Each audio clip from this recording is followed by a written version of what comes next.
The submission on behalf of the applicants is the totality of circumstances have got to be seen, and the factum of family settlement along with the contribution to the purchase of the property by applicant number 1 has to be given due weightage. Full stop. It was also submitted on their behalf that the applicants are the persons on the spot and they are developing the property and none of the respondents are available there. Full stop.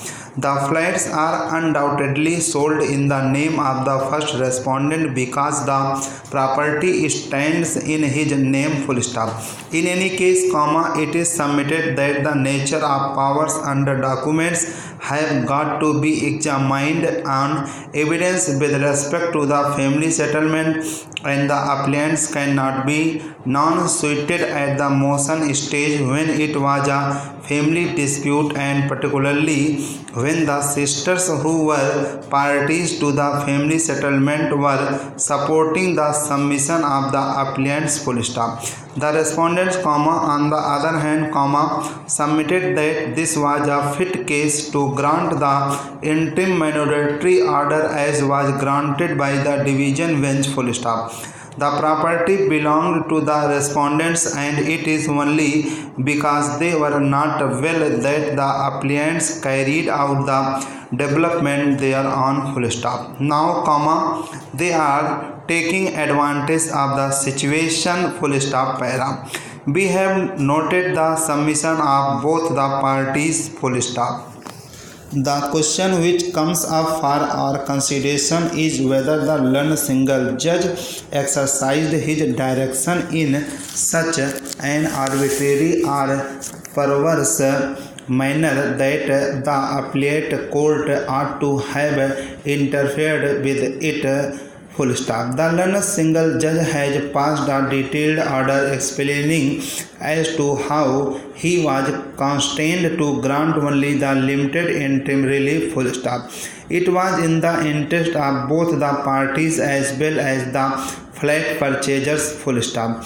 The order passed by the learned single judge is also on the basis that anything beyond the limited protection given at that stage would deny the opportunity to the applicants to establish their case at the trial when it is not in dispute that applicant number 1 contributed 90% of the purchase money to the property and he took steps all throughout to develop the property. Full stop. Undoubtedly, there are many inconsistencies in the stories that are put up by both the parties, and an interlocutory stage is not the one where one can reach at a definite conclusion one way or the other, particularly where the fact situation is as above and it would result into non-suiting one party. Full stop.